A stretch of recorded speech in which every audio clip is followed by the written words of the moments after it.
right, Shalom. First and foremost, I want to say call the law. Yahweh, I'm not sure I can return. It's Officer Ahyathan. I'm going to go over the 5th chapter of Zechariah. Do I have a reader? Yeah, I'll read. All right, so we can start start from the top. I need Zechariah 5 and 1. Oh, Shalom, y'all. I need all phones on mute. All phones on mute, by the way. Unless you're an officer, you need to have your phone on mute.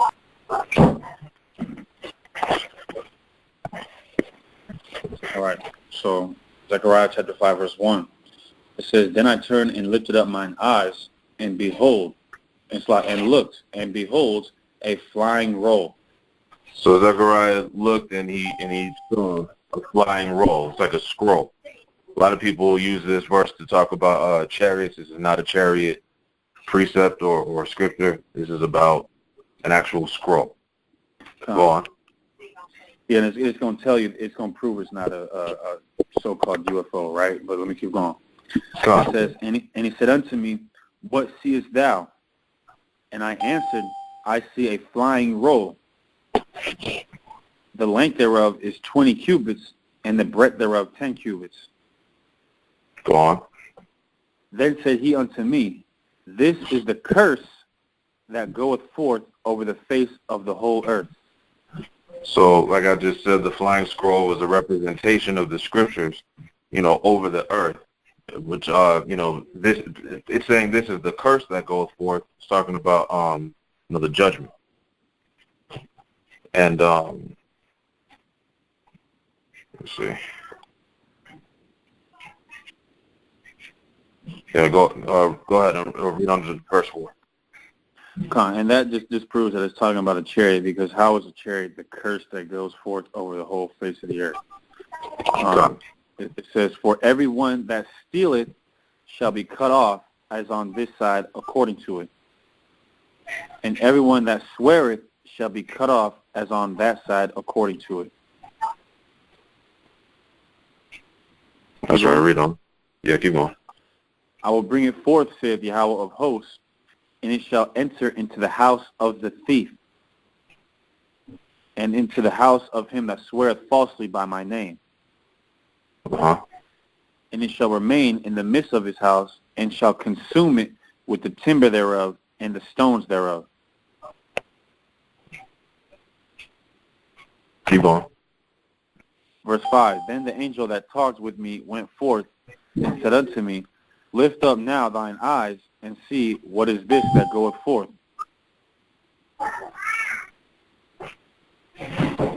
And I said, What is it? And he said, This is an ephah that goeth forth." And ephah is like a jar that you use for measurements. So he's saying this that you're seeing is the ephah that goeth forth. Read on. He said, "Moreover, this is their resemblance through all the earth." So the whole earth is gonna witness this. Keep going. "And behold, there was lifted up a talent of lead. And this is a woman that sitteth in the midst of the ephah." All right. So the talent of lead is like a heavy cover, something that would close the jar. And you saw there's a woman sitting in the midst of the ephah. So who is this woman? Can you get me 2nd Ezra 10 and 44?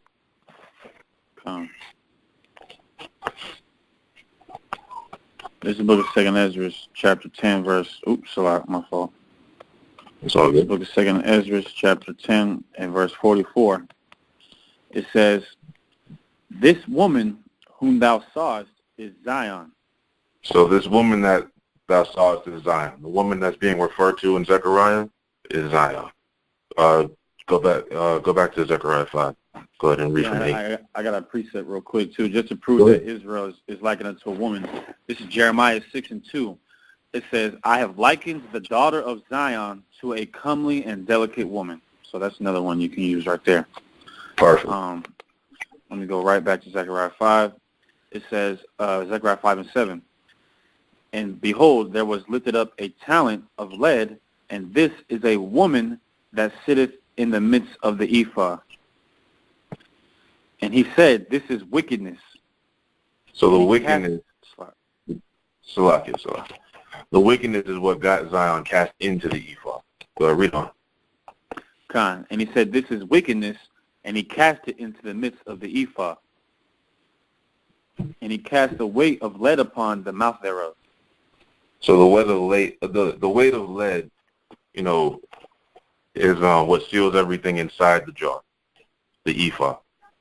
And being a whole person stuck in a jar, is related to, being in dire straits. It goes back to the word, like for Egypt, what one of our punishments would be, according to Deuteronomy 28 and 68. Everybody knows that one. The word Egypt being Matazarium, it goes back to the Hebrew word tazawar, which means to bind, besiege, confine, or cramp. So the ephah represents Israel being besieged and put in captivity. But go ahead. Come. It says, then lifted up my eyes and looked, and behold, there came out 2 women, and the wind was in their wings. So 2 women represent, women represent like nations. So you're seeing 2 women, and they have wings. Go ahead. For they had, and the wind was in their wings, for they had wings like the wings of a stork. And they lifted up the ephah between the earth and the heaven. Right, so those women that represent nations, figuratively, the 2 women in this verse represent the so-called Jewish white man and the Christian so-called white man. We're really of the same nation. They're both from Edom, but the Jewish white man, or Amalek, operates mostly independently as though they were their own nation. And when it says they had wings like a stork, nowadays people know the stork, for the legend of bringing babies to families. But in the ancient world, people knew storks as baby stealers. They would come and scoop babies up and fly away with them, which is what the white man did. Also, as a whole, Edom's represented by the eagle. But if you get Job 39 for me and 26, we'll see you talking about the eagle and the hawk. So you can grab it. Book of Job, chapter 39, verse 26. It says, doth the hawk fly by the wisdom and stretch her wings toward the south? Well, the hawk, is who came to the southern kingdom. Read on. Doth the eagle mount up at thy commands and make her nest on high? And the Jewish man makes his nest on high. He is exalted. So he, in this case, will be like the eagle because he's the apex predator. He's the top. He's the top tribe within Edom. Go ahead. In Job or back to Zechariah? No, keep reading in Job.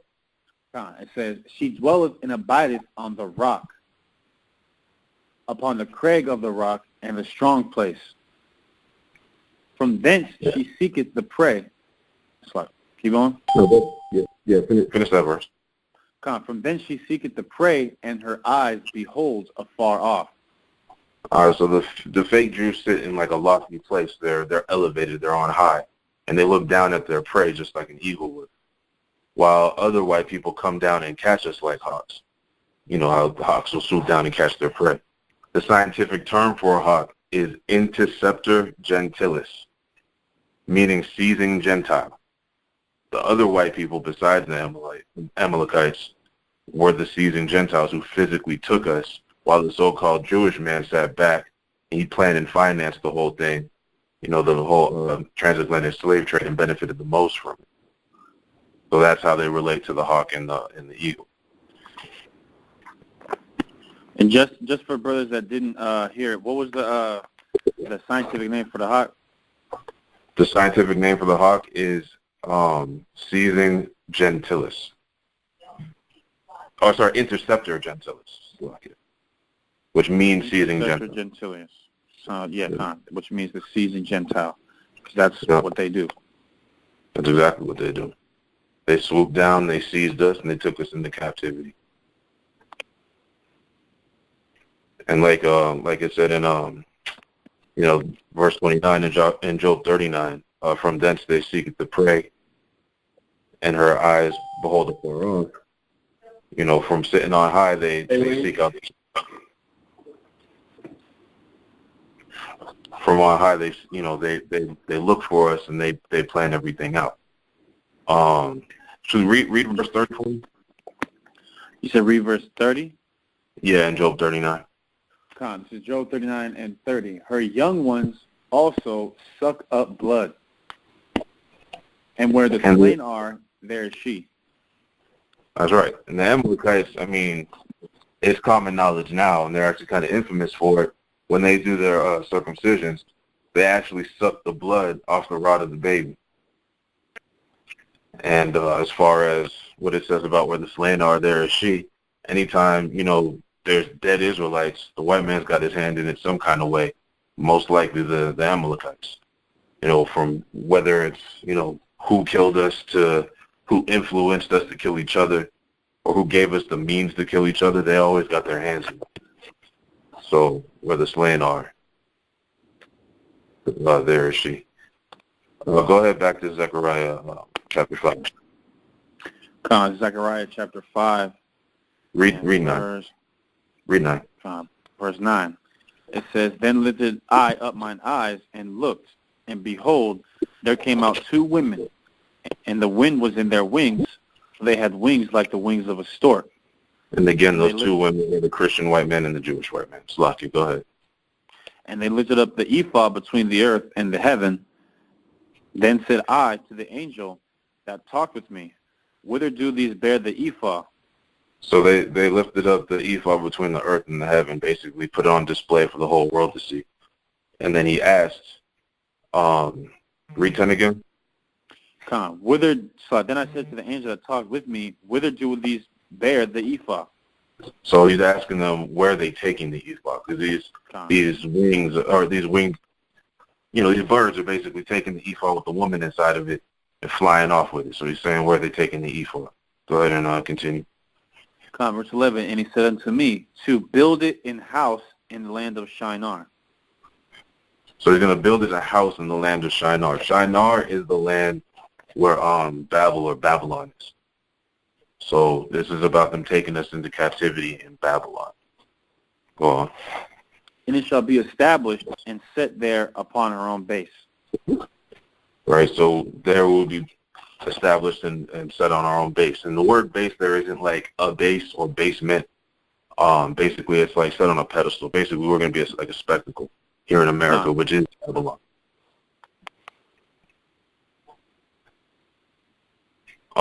Go ahead and give me Genesis 10 and 10. This is Genesis chapter 10 and verse 10. It says, and the beginning of his kingdom was Babel. So the beginning of his kingdom was Babel. Read on. It says, and Erech and Akkad and Calneh and the land of Shinar. In the land of Shinar. So showing Babel or Babylon is out of the land of Shinar. So those two things are interchangeable. And it's not about ancient Babylon. It's using these references because, the mystery Babylon hadn't really appeared yet. We know today that what they're talking about in the future tense was modern day Babylon, or, the great whore. Not in Genesis, but I'm saying, what we're reading about in Zechariah. So not the Cushite-led Babylon, but the Edomite-led Babylon over here in the Western world. Give me Psalm 137. Verses 7 through 9. This is Psalm chapter 137, verse 7. It says, remember, O Lord, Yahweh, the children of Edom. So he's saying, remember the children of Edom. Go on. In the day of Jerusalem, who said, raise it, even to the foundation thereof. For anybody who's not reading along, that's R-A-S-E, raise. Not raise as in lift up, but raise as in destroy or cut down. Even to the foundations thereof. Read on. O daughter of Babylon. O daughter of Babylon. Go ahead. who art to be destroyed. Happy shall he be that rewardeth thee as thou hast served us. So Edom is being equated to Babylon here in the 137th Psalm. So how are we going to serve them the way that they served us? Verse 9. Happy shall he be that taketh and dasheth thy little ones against the stones. And when did that happen? Christopher Columbus wrote about that in his own diaries, coming over here to the Western world, landing in Haiti first. He would dig up piss in the ground to put a pregnant woman's stomach in so the men could take turns raping them, cut babies out of their stomachs, shake babies by the heels and smash them up against rocks. We're going to smash their babies up against the rocks. Edom is who did that to us, and we're going to do it right back to them. Yeah, that's what the scriptures say, that we're going to do according to the Lord's anger and his fury. That's what. You want to grab that one? Get that precept? Yeah, Ezekiel 25, I believe it is. This is Ezekiel chapter 25, verse. I'm going to start at verse 12, read through 14. It says, Thus saith Yahweh, because that Edom hath dealt against the house of Judah by taking vengeance, and hath greatly offended and revenged himself upon them. Therefore thus saith Yahweh, I will also stretch out mine hands upon Edom, right, and will cut off man and beast from it, and I will make it desolate from Teman, and they of Dedan shall fall by the sword. He's going to cut off man and beast. When those nukes hit, everything's got to go. And when you go into the scriptures, America is also called the land of Edom. Like the brother was going into, Babylon and Edom are really synonymous with each other, especially when you go into Jeremiah, the 48th and 49th, and as well as the 50th chapter. It tells you that Edom is going to suffer the same fate as Babylon. Why? Because Edom is Babylon. Babylon right. being America, and it's called the land of Edom because America has the highest population of so-called white people on the planet Earth. Yeah, this is their called land of Edom. Yeah, they're not even into even like that anymore. So.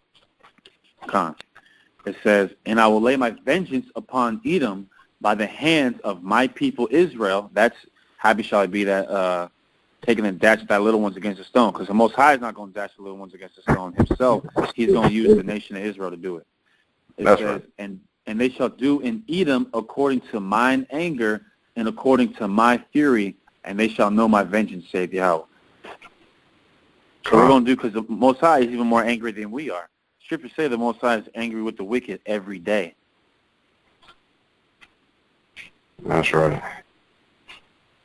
Give me Lamentations, chapter 4, and 21 and 22. Done. Book of Lamentations, chapter 4, verse 21. It says, Rejoice and be glad, O daughter of Edom, that dwelleth in the land of Uz. And remember, we just got done reading in Psalm 137. It said the daughter of Babylon, but here it says the daughter of Edom, because it's the same thing. That's right. It says, The cup also shall pass through unto thee. Thou shalt be drunken, and thou shalt make thyself naked. So the cup's going to be passed off to them, and they're going to have to drink of it and be drunken with it. And that cup represents the fury and the wrath from the Most High, right? And then it says, Thou shalt be drunken and shalt make thyself naked, because Esau, how is America going to be destroyed? Right, by other white people in other countries, but primarily like countries by like Russia, and even their own so-called allies. That's why. Let me get this piece, and not to get off topic real quick, but it's important that brothers understand this, right? This is Revelation 17 and 16. It says, And the 10 horns which thou sawest upon the beast. What's the 10 horns? That's the EU, right? It says the 10 horns, which the EU. They're in bed with America right now. They're allies with America. It says, In the 10 horns which thou sawest upon the beast, which is NATO and the EU, these shall hate the whore, which is America. So America's own allies are going to hate her, and shall make her desolate and naked, and shall eat her flesh and burn her with fire. So other European countries, other so-called white countries, are going to destroy America. That's why it says, And thou shalt make thyself naked. because Edom is going to literally destroy itself with its own inventions.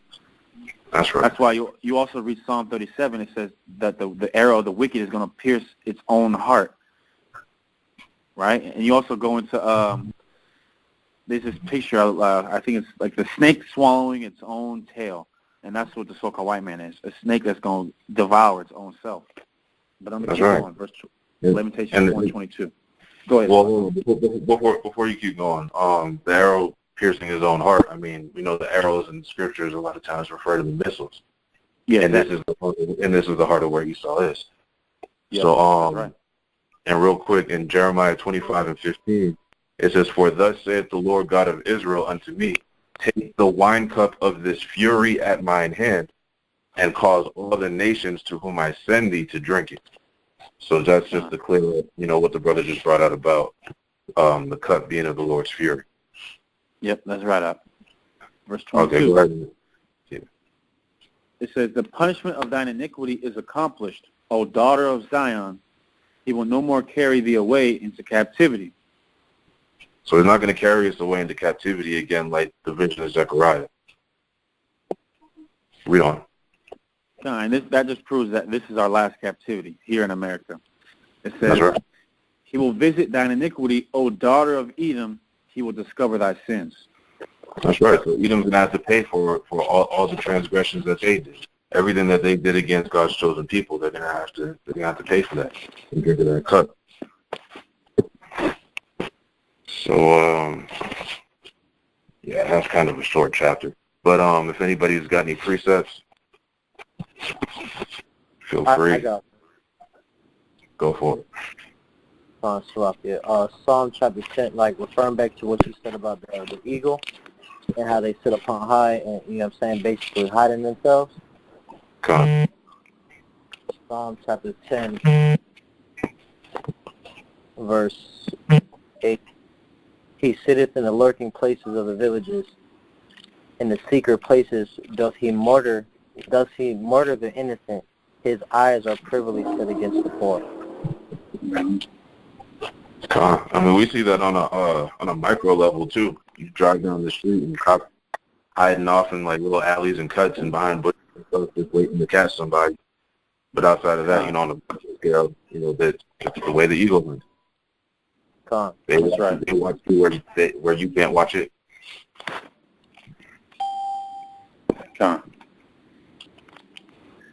Precept. Anybody got precepts before we move on? I got a precept about when he said this is our last captivity. This is Lamentations 4:22. It says, we just read that out. "Oh, you did?" Yeah. Sure. All right, Salah. You're all right. It's all good. Precepts Anybody else? before we move on.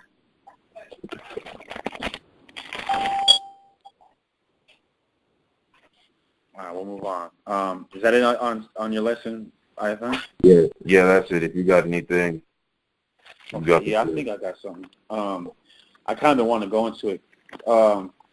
Who's heard of Jehovah's Witnesses primarily, the ones pushing this doctrine. Who's heard of the doctrine that Christ is the Archangel Michael? Well, I know. I heard Torah Knights teach it a minute ago. Right. So that's the first time I heard that. Yeah, there's certain Israelites I've met, and I had the unfortunate experience of meeting one of those like-minded individuals over the weekends. It's just a false doctrine, and I haven't really gone too deep into just proving it. You don't really need to. It's pretty plain in the text once you just read the Bible a little bit that Christ is not Michael. So let me just go through some of the reasons they say this and just debunk it, right? So they'll go to the Greek, the word Michael, right? And so this is what the word Michael means in Hebrew. I know it. Let me just get the Strong's. It's Strong's H4317. It's Mayak Allah. It's who is like God. So they'll say, see, Christ, he's like God, and it says Michael, who is like God. But here's the problem with that. It's asking a question. His name is a question. Who is like God? It's not saying he who is like God. If that's what it was, it wouldn't say Mayak Allah. It would say Yah Mayak Allah, he who is like God. God. Right? Michael means who is like God, like with a question mark. Who is like God? It's a question, not saying, yeah, Michael's like God. And again, if that was the case, it wouldn't be Mayak Allah. It would be Yah Mayak Allah, because Yah is He who is like God. That's what it would be, right? So that's out the way. Yeah. If anyone tries, go ahead. What was the response for that? H4317. Go on. Okay. So if they ever try to come up to you and say, yes, says Michael is like God, no, it's asking a question. Then you just break down the Hebrew with them. All right. And see, that's another thing. This is Numbers 13 and 13. Of the tribe of Asher, Sethur, the son of Michael. So there's Israelites who are named Michael. Are they like God? Is Michael Jordan like God? I mean, this is retarded. You're just trying to build a whole doctrine off a word that you don't even understand properly, right? So now that's that. They would try to go to the Hebrew with that. Just cut them quickly with that. Now let's go to the scripture they try to use. This is Daniel chapter 12, verse 1.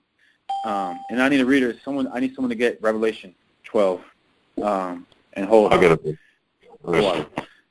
Daniel 12 and 1, it says, and at that same time shall Michael stand up, the great prince. So they'll say, well, it says Michael's a great prince right here. And then it says in Isaiah 9 and 6 that Christ is a prince. Okay, well, hold on. So I don't know. I've seen some in the chat. My fault. But just because it says he's a prince, what does the word prince mean? Let's go in the Hebrew. All right. Because it also calls Christ the King of Israel. What does that mean? All it means is when it says he's a prince in one verse and a king in the other, it just means he's a ruler. That's what the word prince means here in Daniel 12:1. It says sar. It says ruler, leader, chief, head, patron angel, elder. You see that? Overseer, general, commander, official, noble, vassal. That's all it is. So Michael is he's the head of the archangel. So yeah, he's a great prince. He's a leader. The same word we're called princes. Israel, Yasher Allah, he is a prince of the power. Are we Michael the archangel? No. Let's keep going. It says, the great prince which standeth for the children of thy people, and there shall be a time of trouble such as never was since there was a nation, even to that same time, and at that time thy people shall be delivered, everyone that shall be found written in the book. Right? So they're going to use this to say, see, it says Michael is going to save the children of Israel. I thought Christ was going to save the children of Israel. So give me that in Revelation, Ahyathan, Baba Bashar. What you want? 12 and 7 about the war in heaven, or okay? Yeah. And there was Revelation chapter 12, verse 7. And there was a war in heaven. Michael and his angels fought against the dragon, and the dragon fought and his angels. The dragon fought and his angels, right? So they're going to go to these two verses, Daniel 12 and 1 and Revelation 12 and 7, and say, well, how come it says Christ isn't fighting against the dragon and in Esau, right? How come it's Michael? Well, here's what you got to understand. Christ is going to be fighting, but so is Michael. That's why it says Michael and his angels are going to fight. The host of heaven are going to fight. That's why, matter of fact, let me get this in the Apocrypha right quick. This is 2nd Ezra, chapter 13, and I'm going to start at, let me see where I'm going to start. You can really read from probably about 26 on down, but I'm going to just get to the point. This is 2nd Ezra, chapter 13, verse 32. Verse 31. I'm going to start verse 31. It says, and one shall undertake to fight against another, one city against another, one place against another, one people against another, and one realm against another, right? Now here's the point, verse 32. And the time shall be when these things shall come to pass, and the sign shall happen, which I showed thee before, and then shall my son be declared, whom thou sawest as a man ascending. So here comes his son, Yahushua, right? And when all the people hear his voice, every man shall in their own land leave the battle, and they have one against another. So when Christ returns, they're going to stop fighting amongst each other, and they're going to turn to fight Christ, right? And an innumerable multitude shall be gathered together, as thou sawest them, willing to come and to overcome him by fighting. So they're going to try to overcome Christ they're going to try to, literally, this is, I believe this is going into, no, it is. It's going into when Neviah, Jehoshaphat, or Jehoshaphat, when the nation is going to try to come up against Christ, right? Verse 35, but he shall stand upon the top of the Mount Zion, and Zion shall come and shall be showed to all men, being prepared and builded, like as thou sawest the hill graven without hands. And this, my son, shall rebuke the wicked inventions of those nations, which for their wicked life are fallen to the tempest. So basically the point is, Christ is going to return and fight. But they'll say, well, it says Christ is going to return and fight here, but it says Michael's going to return and fight there. So what does that mean? Is that Christ, is Michael Christ? No, and we're going to disprove that. Let me get a couple verses. I should have prepared for this. 1 second. There's one in Revelation. 1 second. Bear with me. To prove that he's not. To prove that he's not Michael.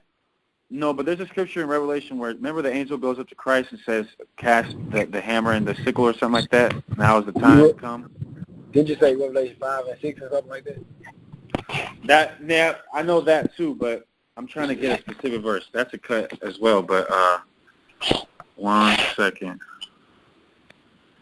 I'll hold that. I'll get in a little bit. Now let me just transition and get some precepts proving Christ is not Michael, right?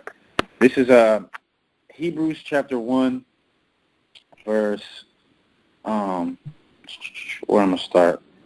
Really the whole first chapter, okay? But start right, I'm going to start at verse, matter of fact, I'm going to start at verse 2. It says, hath in these last days spoken unto us by his Son, Yahushua, whom he appointed heir of all things, by whom also he made the worlds, who being the brightness of his glory and the express image of his person, and upholding all things by the word of his power, when he had by himself purged our sins, sat down on the right hand of the majesty on high. So Christ sits on the right hand of God. Keep that in mind. Verse 4. Being made so much better than the angels. So wait, how is he an angel if he's made better than the angels? All right, I'm going to keep going. As he hath by inheritance obtained a more excellent name than they. So how can he be an angel if he has a more excellent name than the angels? It's going to get even better. Verse 5. Here's the supercut. What's up? Now come on, you said something? Yeah, I was just going to say keep reading. No, I know. The whole first chapter and second chapter cuts in. Verse 5. For unto which of the angels said he at any time, thou art my son, this day have I begotten thee? Yeah, who did he tell? Did he tell Michael the archangel? Where did he tell Michael the archangel, thou art my son, this day have I begotten thee? And again, I will be to him a father, and he shall be to me a son. When did he say that to the angels? Never did. Verse 6. And again, when he bringeth in the first begotten into the world, he saith, let all the angels of God worship him. So is he going to worship himself? It says, let all the angels of God worship him. So is Christ going to be worshiping himself? That's what you're saying if you're saying he's Michael. What kind of sense does that make? Oh, and by the way, the word worship there, there's two words for worship, right? One is like when you think of worship, bowing down and praying. That's to the Most High. But worship right here, it just means to give reverence to. So that all the angels give reverence to Christ. Okay? If anyone tries to come at you with that. Verse 7. And of the angels he saith, who maketh his angels spirits and his ministers a flame of fire. Right? But unto the Son, so right there, clearly separating the angels from the Son. But unto the Son he saith, thy throne, O God, is forever and ever. A scepter of righteousness is the scepter of thy kingdom. Now, a Christian might try to go here and say, see, the Son was called God. That proves the Trinity, right? But let's just keep reading. Verse 9. Thou hast loved, well, hey, if they tried, the very next verse cuts them. It says, thou hast loved righteousness and hated iniquity. Therefore God, even thy God, because Christ is a God, but he has a God above him, the Most High God. The same way the children of Israel were gods, but we have a God over us, a supreme being, Yahweh, right? God, even thy God, hath anointed thee with the oil of gladness above thy fellows. I'm going to jump to verse 13. It says, but to which of the angels said he at any time, sit on my right hand until I make thine enemies thy footstool? Yeah, when did he say that? When did he say to Michael the archangel, sit on my right hand until I make the enemies the footstool? Thine enemies thy footstool, right? Verse 14, are they not all ministering spirits sent forth to minister for them who shall be heirs of salvation? That's what the angels are, ministering spirits, right? Now I'm going to jump to chapter 2 and verse 5. Here's a cut too. It says, "For unto the angels hath he not put in subjection the world to come, wherever we speak." What does that mean? Meaning he didn't give the angels the because the kingdom of heaven, right? When in the new kingdom is for us, not for the angels, right? So it's not for them; it's for us. And who's going to rule it? Christ. So it's not for them. It's cutting that. Verse 7. It says, "Thou madest him a little lower than the angels. Thou crownest him with a glory and honor." But if he is an angel, how was he made a little lower than the angels? Now, it said in verse 1, it said he was better than angels because Christ had to come down and die, right? So that's when he was made a little lower than the angels. And if you just keep going, it's going to tell you that. Just read chapter 1 and 2, and it's going to destroy that. Now, let me get Revelation chapter 5 or 6. Here's another super cut. This is Revelation chapter. You got Revelation 5 and 6? Come. Okay, bring that out, and I'm going to get Tobit. It's the book of Revelation, chapter 5, verse 6. "And I beheld, and lo, in the midst of the throne and of the 4 beasts, and in the midst of the elders, stood a lamb." Stood a what? Stood a lamb, Who's the lamb? Christ. Go ahead. as it had been slain, Mm-hmm. having 7 horns and 7 eyes, Uh-huh. which are the 7 spirits of God, sent forth into all the earth. Which are sent forth into all the earth, right? So the 7 eyes are the 7 spirits of God. What are the 7 spirits of God? Let me see, what is that? Tobit 12 and 14, I believe it is. 12 and 15. 12 and 15. 12 and 15, the water. It says, Tobit chapter 12, verse 15. It says, "I am Raphael, one of the 7 holy angels, which present the prayers of the saints and which go in and out before the glory of the Holy One." So the 7 eyes represent the 7 archangels. Okay, so Christ, what does it mean when he has 7 eyes? He has power over the angels. That's right. So how can Christ, if he is Michael the Archangel, have power over Michael the Archangel? How can Michael the Archangel be subject unto Christ if Michael the Archangel is Christ? He's subject to himself? This is madness. We've all seen, 300? This is madness. When he came and said he's only, he only does the will of the Father. So he doesn't come to do his own will. So you can't say, "Oh yeah, I control myself." Nah, he already said he doesn't. So, let me get a precept real quick. Yeah, go ahead. This is Acts chapter 4 and 11. "This is the stone which was set at naught of you builders, which is become the head of the corner." Everybody knows who the head cornerstone is? That was rejected? Yahweh. If not, that's right, Yahweh. I'll read Ephesians 2 and 20 real quick. "And are built upon the foundation of the apostles and prophets, Jesus Christ himself being the chief cornerstone." So continuing on in Acts 4, verse 12, "Neither is there salvation in any other, for there is none other name under heaven given among men whereby we must be saved." That name is not Michael. Yeah, it's not Michael. Michael is not going. If you call upon Michael, he's not going to answer because it's not his job to answer. I mean, he's just going to decline. Michael's going to hit decline each time. Bro, you call Christ, bro. Say, "This is my duty." What kind of sense does that make? He's going to swipe left every time. Every single time he's going to swipe left. He will not answer the call, bro. I mean, let me think. I just feel like going into it right quick. I didn't even have a lesson prepared for it, but let me think. What's another scripture that proves Michael's not the archangel? I mean, Tobit. I got one. Watch this. This is the book of Ahyathan. Hold John 1 real quick, Babu Shah, and then let me get this. Hold John, the first chapter. And let me get this in the book of Colossians. 1 second.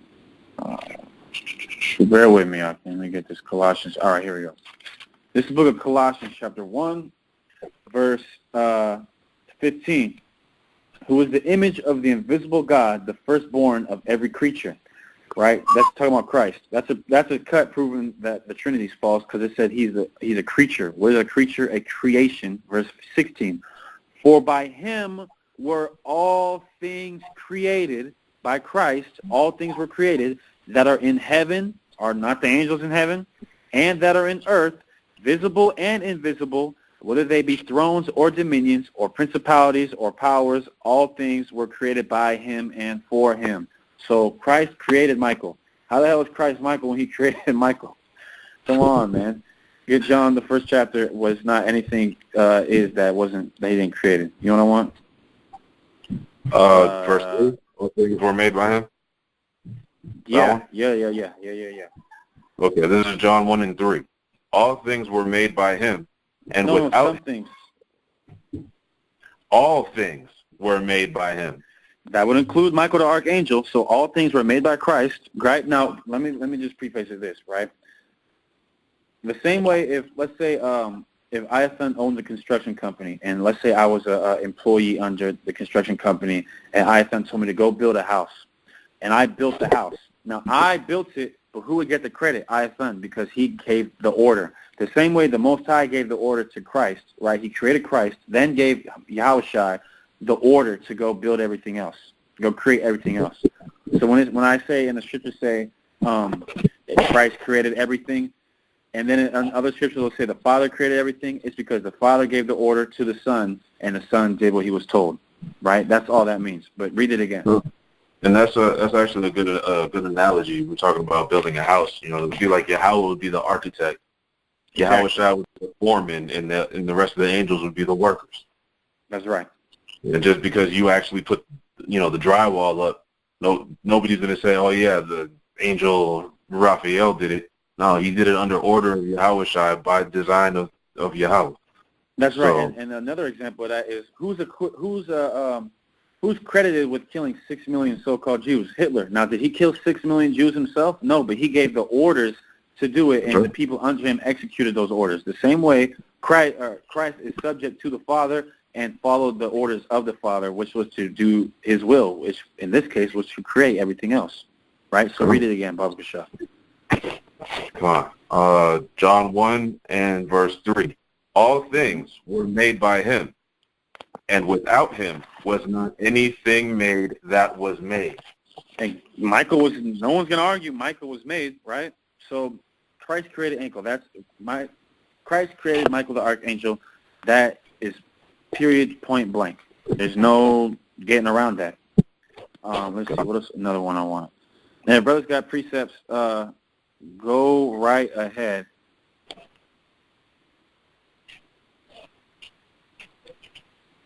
And while brothers find their precepts, just to go on that example that you gave, going the other way with it, if a soldier was to get confounded on the streets, what are they going to run back and tell the world? Oh, we confounded Sakari. Yeah. But it's going to go back to him, which is why the 5-point ministry is, was implemented in the first place. Well, go ahead with which precepts you got me. No, this over to Isaiah, so I just got something to say. I don't got a precept. Okay, go ahead. Hitler did not kill 6 million Jews. There wasn't even 6 million Jewish people in the world then, so I just had to say that because... Well, we understand that, but we're just saying it's just an analogy, an example to give so brothers can have... No, I'm just saying it's prospects on here that probably didn't know that. Okay, yeah, I think the census said it was something like 3 million Jews were even alive at that time. Exactly. If I got the number right. What the brother's saying is because of the analogy I gave with Hitler being accredited with killing 6 million so-called Jews, when you go into history, right, like the brother mentioned, there was only 3 million so-called Jews in the world at the time. So to insinuate that 6 million were killed, well, how did you even get 3 million? Where were the other 3 million, right? So the reason I brought it up was just simply an analogy to better, give better understanding on the scriptures that are being brought out. But just in case brothers didn't know. I'm sorry. Go ahead. Now, I was saying, Salaki, if it helps, I mean, a similar analogy would be like who gets credit for killing Osama bin Laden? Was it the Navy SEALs? Nobody even knows their name. Yeah, Obama did. That's what they say. Obama killed Osama. That was a big thing back then. Or they'll say, who knocked over the Twin Towers? People say Bush. When it was Bush, did Bush do it? And on the official story was Osama bin Laden, but everybody knows his ass wasn't over here. He didn't die in those planes. So that's right. Oh, I'm in the wrong book. I wonder why the verse didn't say what I thought it was.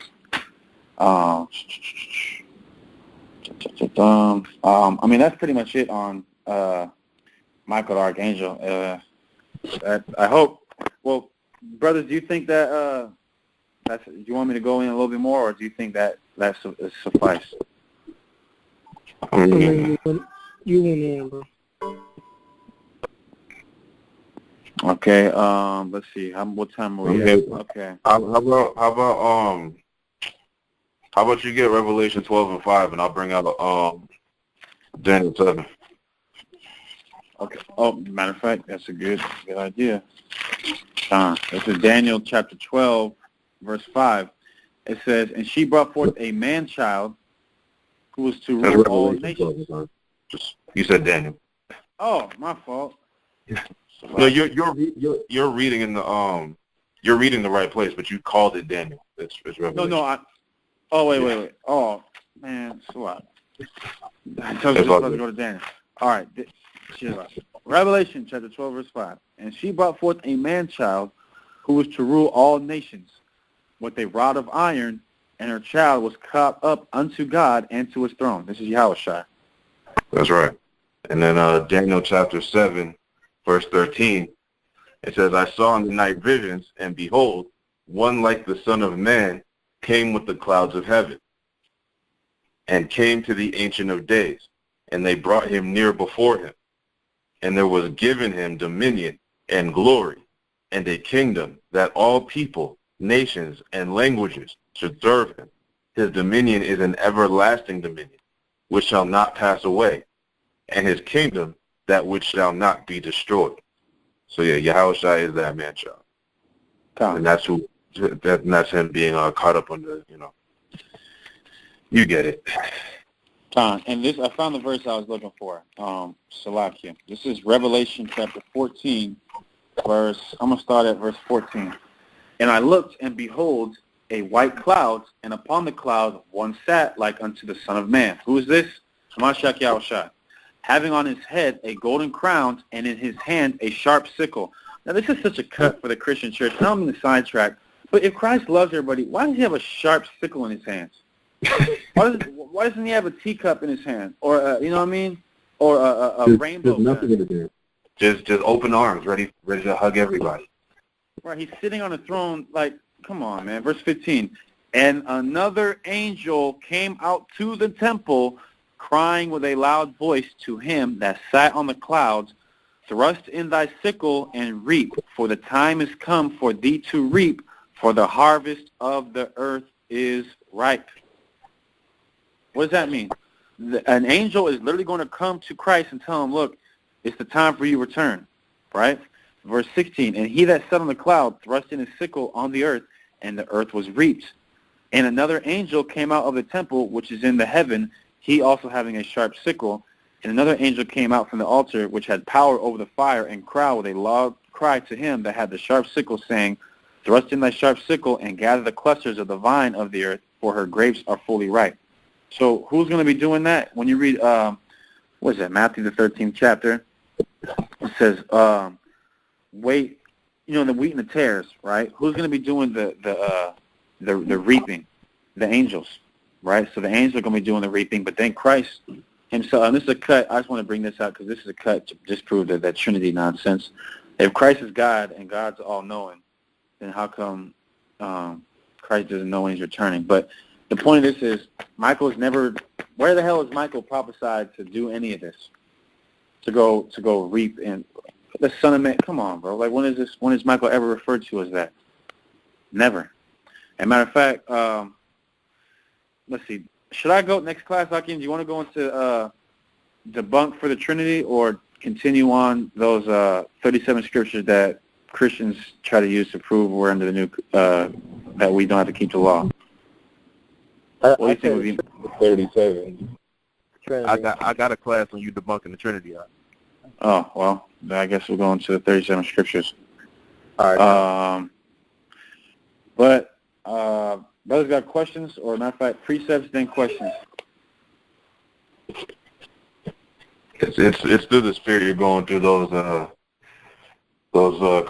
verses Christians will go through to try to prove the law's done away with. Because I gave my soldiers an assignment to do exactly that. Hey, all praises. Before you went into it. So yeah, if anybody doesn't do it, now it's going to be extra hard for you. All right, just know that, because I'm basically doing it for you. All right, precepts. No precept. Okay, questions. I have a question referring back to Zechariah 5 and 9 about the two women. So that would be Amalek and Esau, right? Because you said Amalek and the rest of and Esau. the Jewish white man. Yeah, Amalek and the rest of Esau, because we know Amalek comes from Esau. Oh, okay. Any other questions? How you thought you gave an assignment? I gave my soldiers an assignment. Shatar Debak is over you guys now, so I don't know if he gave y'all anything, or I just gave it to the Maya Karab. Shatar Ahyathan. What's